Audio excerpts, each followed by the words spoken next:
Leonardo Castagnino, para aquellos que no lo conocen, es ingeniero civil, pero al mismo tiempo es un gran historiador, un gran investigador y difusor de nuestra historia nacional.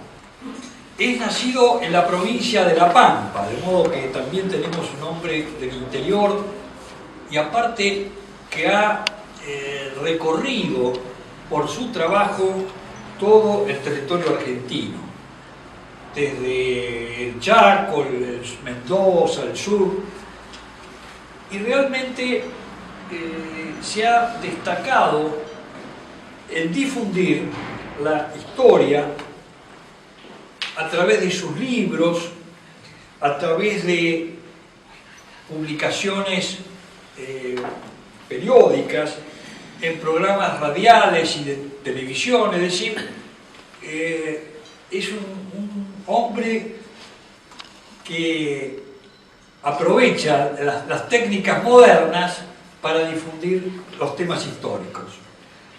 Y por eso él es el fundador de la Gaceta Federal en Internet, ese extraordinario forma de difundir nuestra historia, que lo hace todos los días y que profundiza a través de documentos, en fin, realmente es sumamente importante. Y para aquellos que no conocen esta página, es www.lagaceta.com.ar. Así que se las recomiendo acudir a este sistema tan moderno de comunicación para tener acceso a los temas históricos. Como historiador, es autor de 3 importantes libros de historia.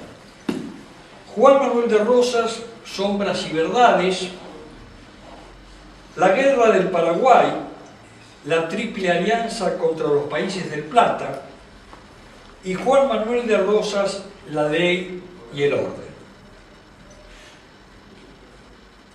Además, también ha escrito sobre otros temas, como quién inventó el dulce de leche. Ha escrito también Historias de La Pampa, ese anecdotario donde él recuerda personajes, situaciones de La Pampa de su infancia, de sus abuelos, en fin. Realmente es un gran lujo tenerlo entre nosotros a Castagnino. Y hoy nos va a hablar sobre Francia, Artigas y Rosas, la línea federal. Este es un libro que ha terminado el profesor Castagnino, todavía no está inédito, pero cuando me comentó de ese estudio tan importante que él había hecho, yo le dije: tenés que venir al instituto y hablar sobre el tema, porque realmente para todos nosotros es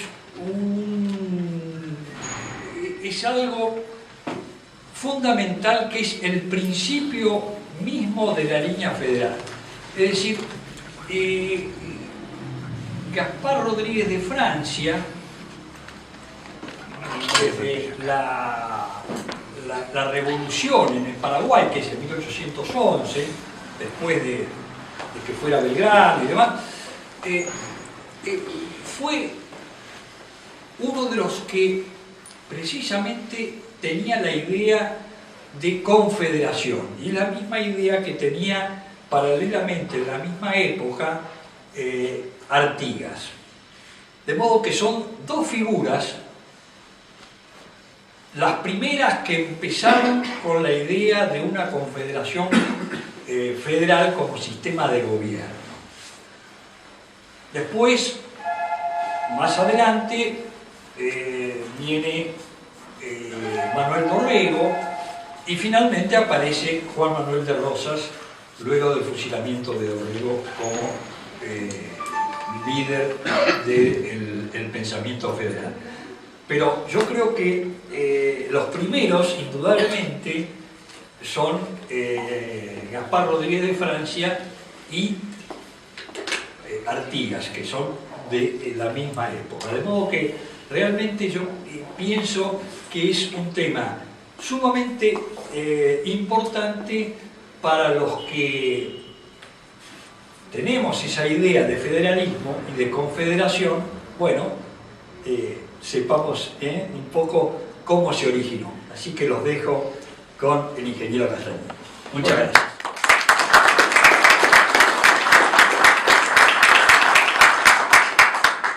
Bueno, gracias a todos por la presencia y al instituto que me convocó para esta charla.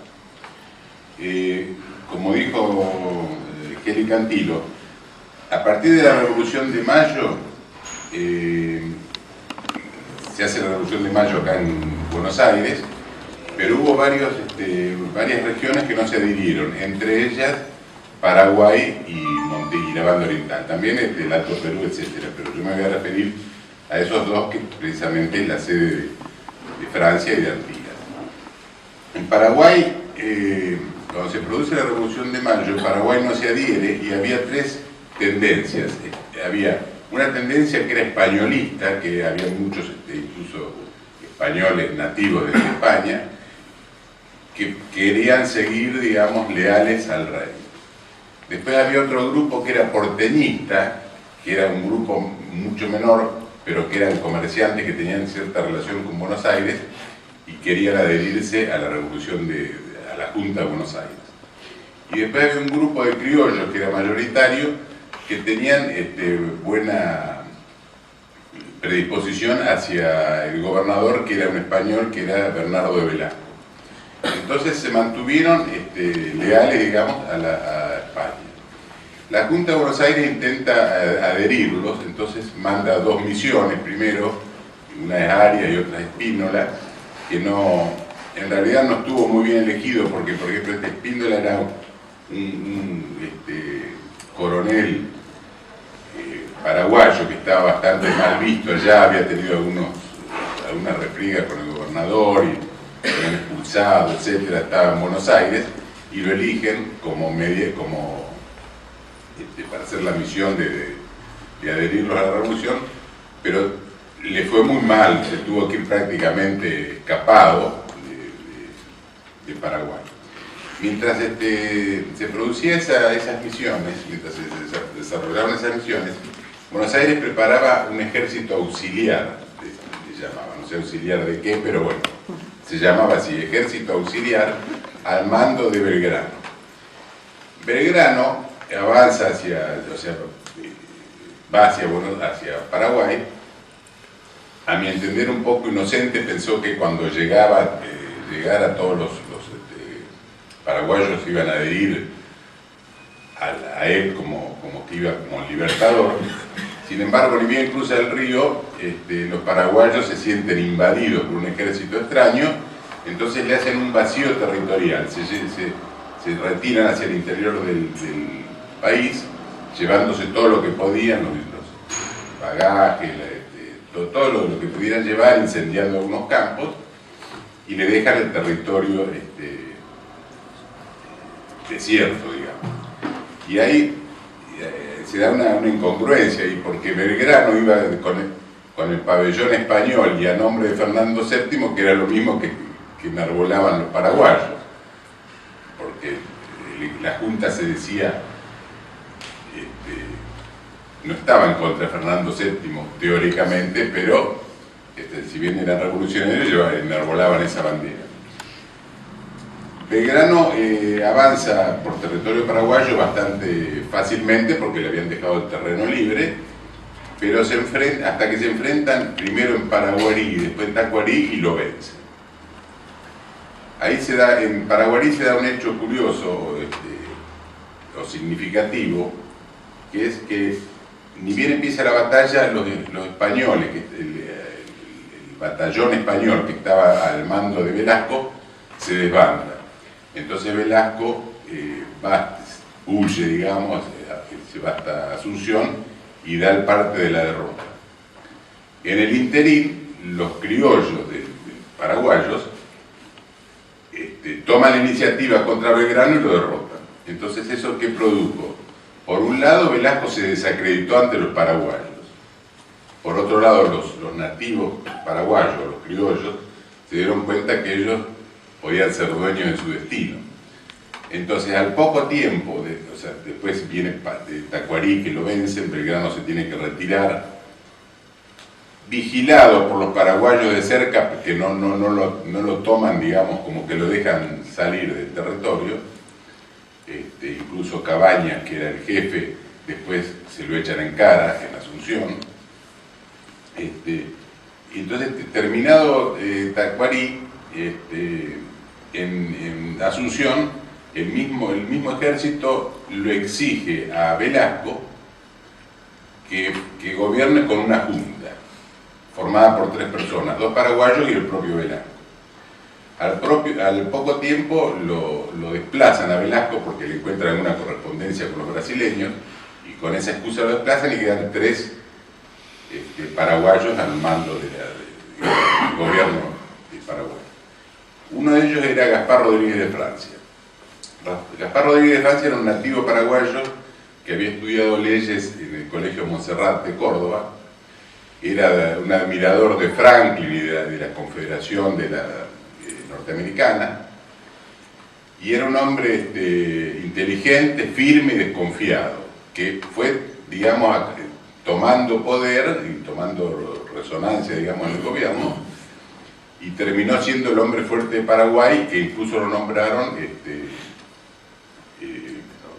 dictador perpetuo.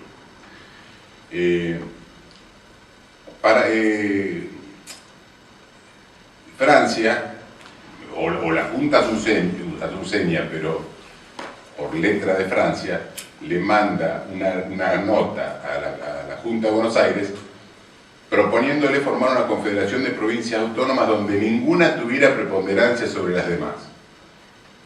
Y además, firmemente deja sentados sus derechos de autonomía, le pide, por ejemplo, que le saquen los impuestos o le rebajen los impuestos que le estaban cobrando a Asunción, por ejemplo, la sisa de yerba o el estanco de tabaco, porque decía que lo necesitaban para defender las fronteras paraguayas de los brasileños y de los aborígenes, que los brasileños incentivaban para que ataquen, para que molesten a Paraguay. Buenos Aires no lo contesta y al contrario empieza una política de hostigamiento hacia Paraguay. Le entorpece la navegación del río, le aumenta los impuestos, incluso le toma una flotilla que estaba en Corrientes y le decomisa las mercaderías. Los paraguayos la recuperan por las armas. O sea, en vez de... en Buenos Aires hace como una política de enfrentamiento contra Paraguay, y eso que provoca que Paraguay se empieza a aislar, digamos. Francia era muy firme, muy decidido, digamos. Entonces hace una política de aislamiento. Cierra la frontera, no deja entrar a nadie. A partir de ahí no participó más en las guerras civiles de las demás provincias, ni tampoco en la guerra de la independencia. Hace su propio comercio de trueque con otras, incluso con Brasil o con Europa, con trueque, con sus propios barcos. No deja entrar extranjeros, ni masonería, ni toma créditos extranjeros. Divide la tierra en pequeñas porciones y le da a los paraguayos para que la trabajen, a pequeños productores. Deja unas estancias de la patria, que llamaba ella, que eran de mayor extensión, y ahí fabrica implementos agrícolas que le dan a los productores, ganadería, etc.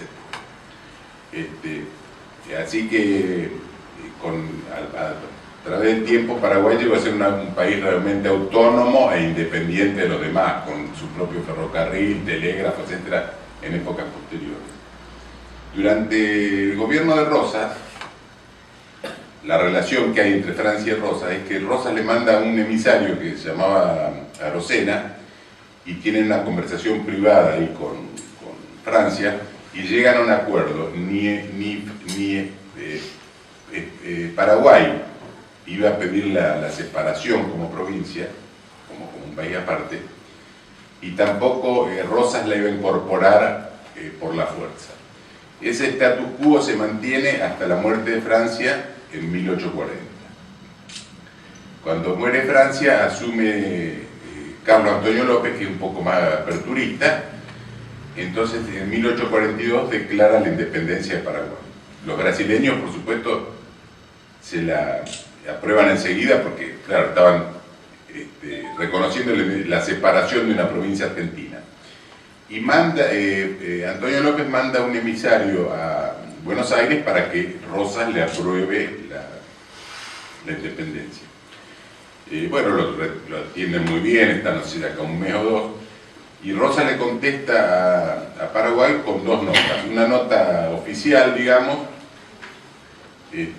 donde le decía que él ni aprobaba ni desaprobaba la separación, pero que en todo caso no le correspondía a él decidirlo, sino que tenían que decidirlo las demás provincias, porque era una confederación, y que ahora estaban en conflicto con Bolivia, con los franceses, etcétera, que cuando fuera oportuno se iban a juntar y lo iban a decidir. Eso le dice en la nota oficial. Y en la nota confidencial le dice, no nos conviene separarnos, le dice, pues nos vamos dice, se van a llenar de logias y de extranjeros, como nos pasa a nosotros, que ahora no sabemos qué hacer.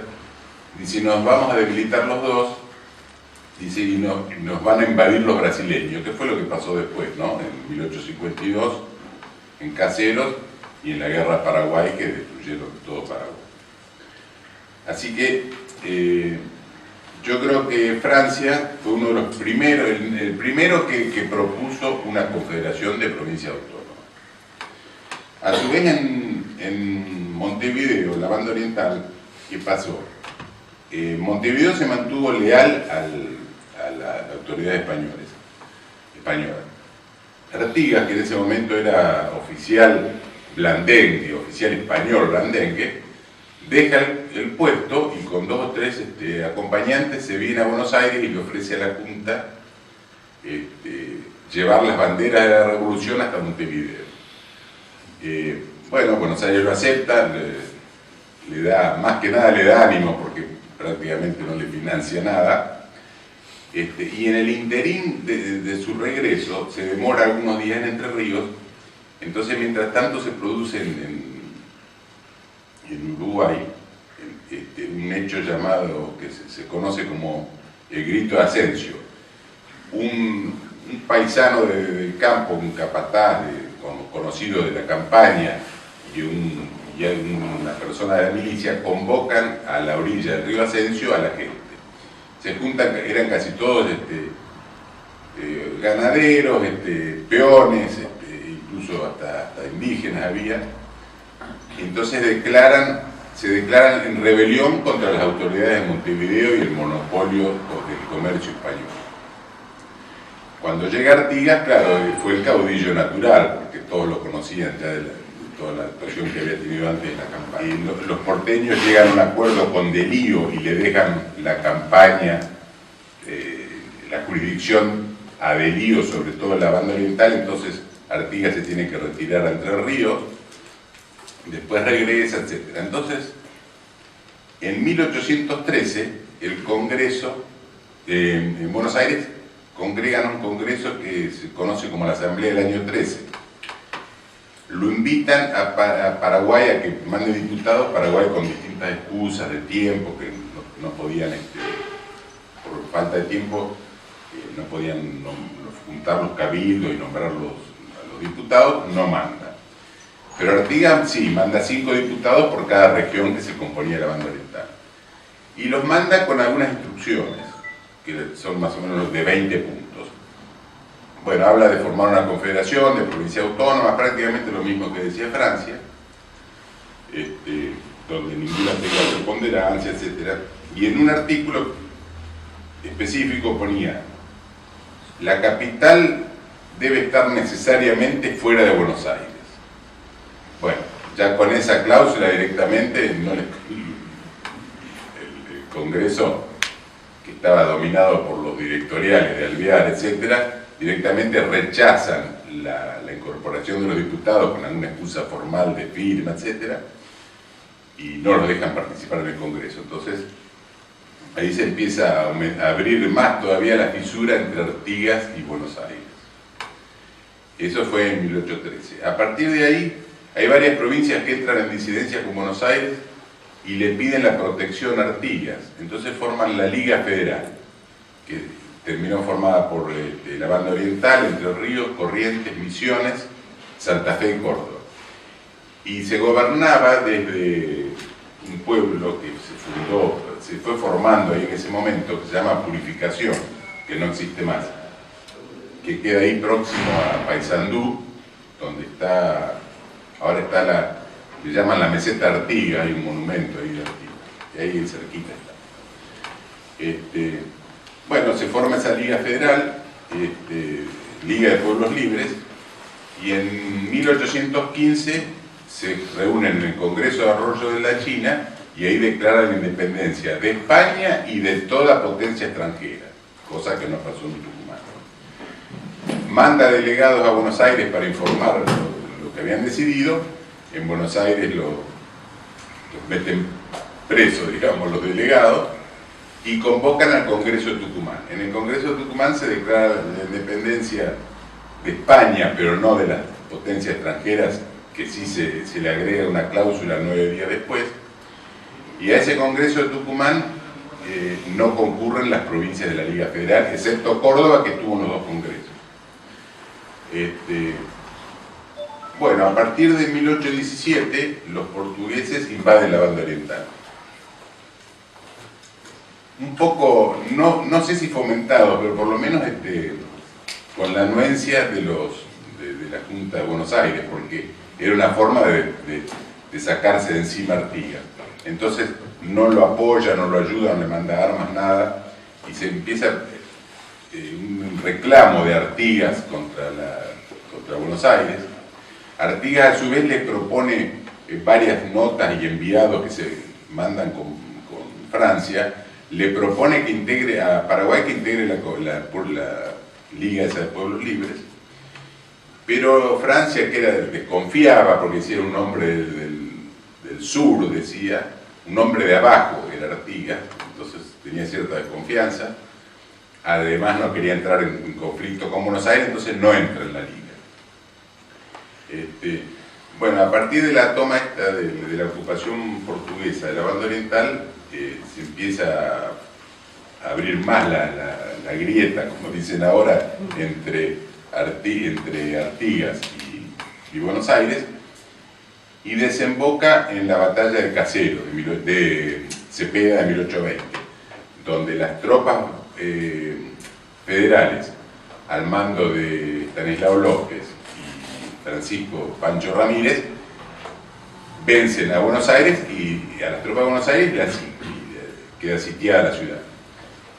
Y ahí se firma, los porteños, digamos, diplomáticamente convencen, digamos, llegan a un arreglo con los federales y firman el Pacto de Pilar. Y en ese pacto, claro, Ramírez se veía un poco como el próximo sucesor, digamos, el hombre fuerte de la Confederación. Y entonces Artigas lo dejan de lado, no dicen nada de desocupar la banda oriental, etc. ¿Esto qué pasó? Artigas se lo reclama fuertemente a Ramírez, le echa en cara que lo hayan dejado de lado, Ramírez le contesta airadamente y se enfrentan.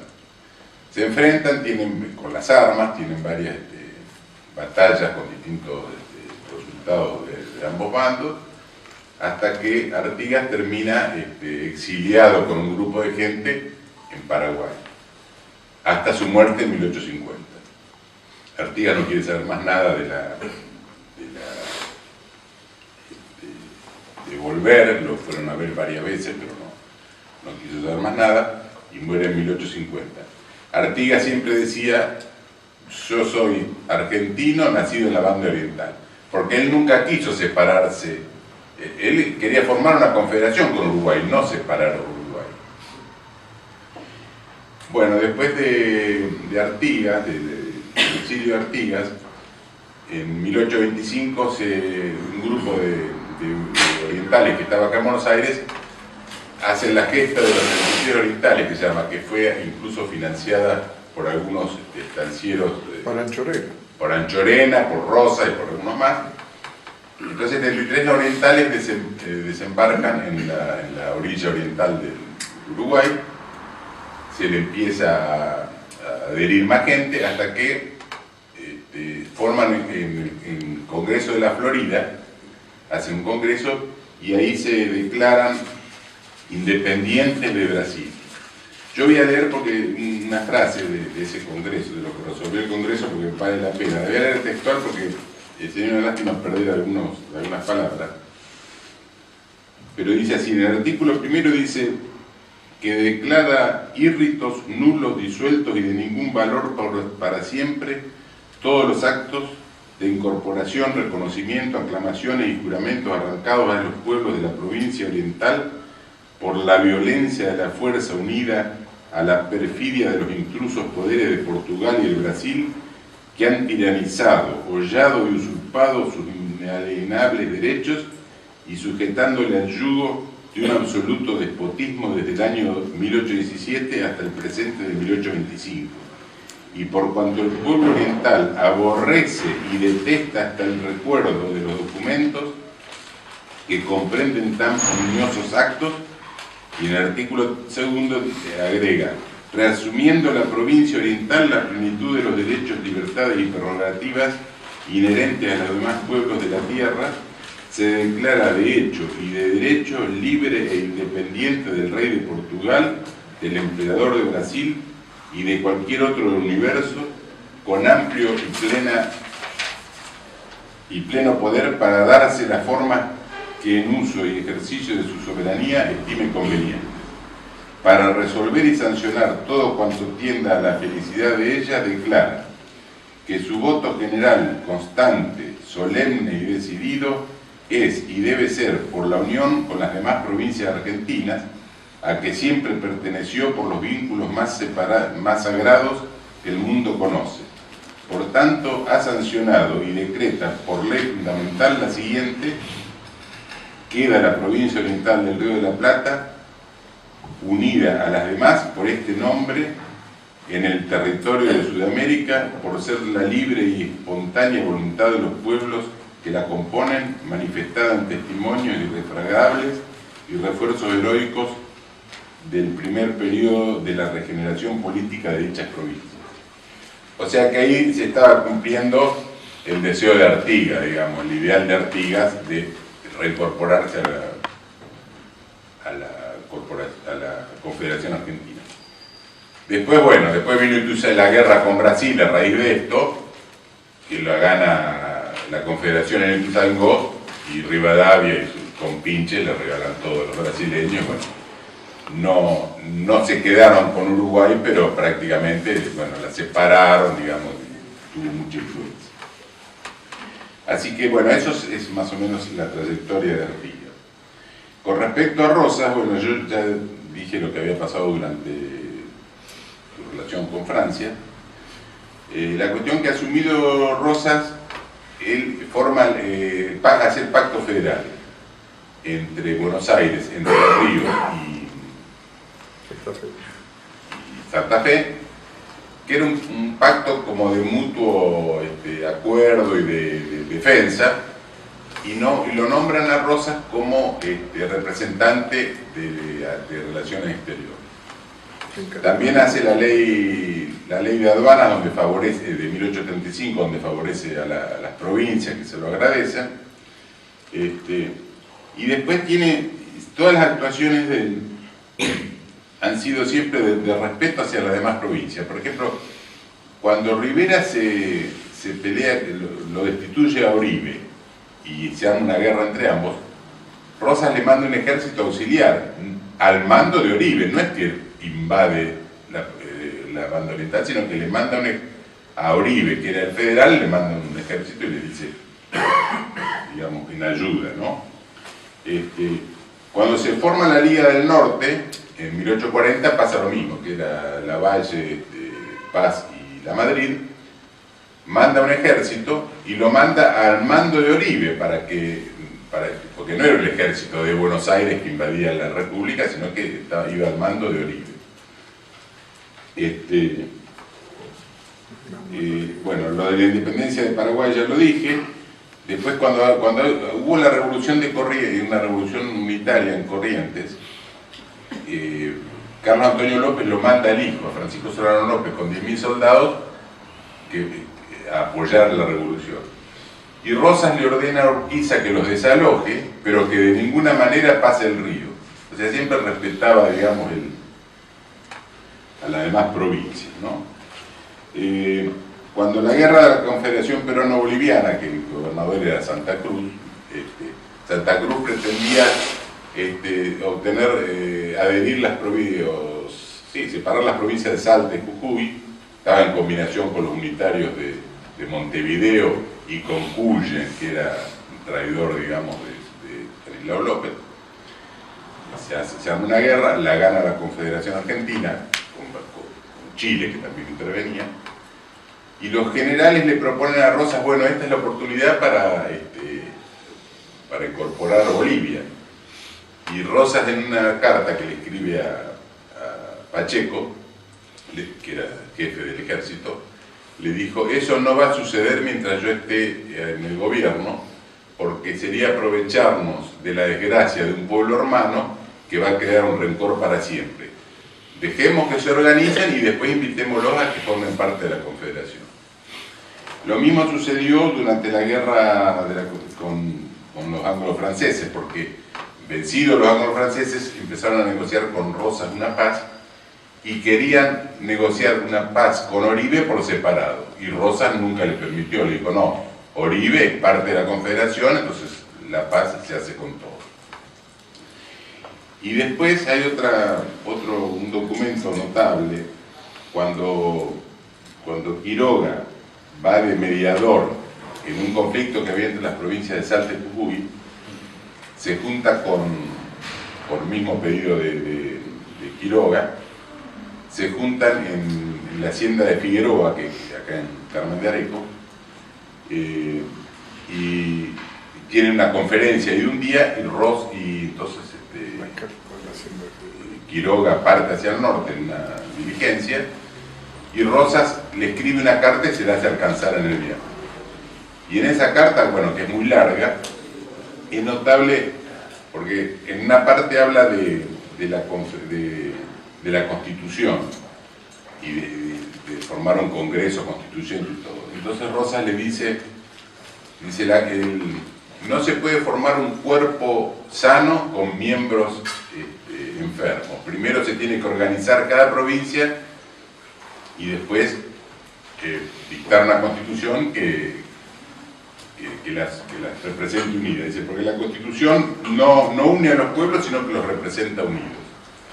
Y le he dicho otra frase también, que es prácticamente coincidente con las instrucciones de Artigas de que la capital debería estar fuera de Buenos Aires.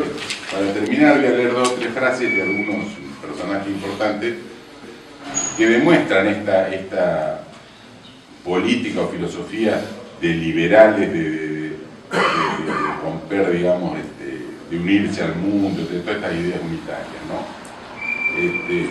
Por ejemplo, Mitra, en la Nación Argentina, confiesa, dice, viene ahora el turno a Paraguay. El Paraguay, que es la negación de los propósitos de la Alianza de 1851, se encuentra hoy precisamente por eso unida al gobierno a Montevideo.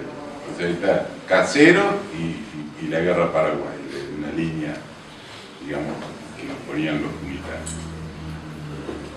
El 29 de septiembre de 1868, en un banquete de la masonería que le hace Sarmiento a Mitre, le hace Mitre a Sarmiento, le dice, ¿qué es Sarmiento? Mostrando un instrumento masónico, ¿no?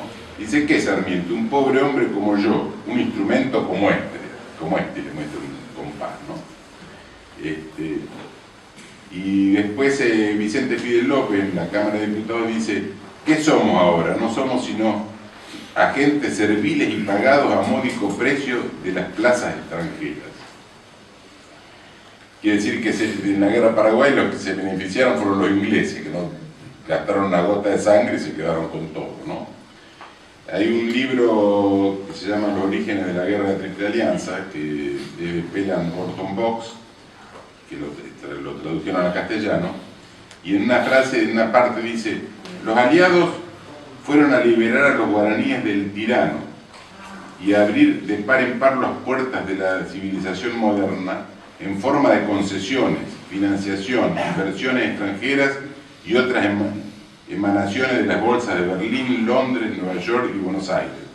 Las bendiciones del laissez-faire reemplazaron a los males del paternalismo y, como de costumbre, el campesino se convirtió en peón explotado y sin tierra. Por su parte, Avellaneda dice otra frase bastante demostrativa, dice, la guerra más expectable que ha presentado la América del Sur después de su independencia tendrá en breve su último episodio, para ofrecerle al comercio, a la habitación y a la industria de todos los hombres. No sé con qué derecho ofrecía Avellaneda la industria paraguaya a todos los hombres, ¿no?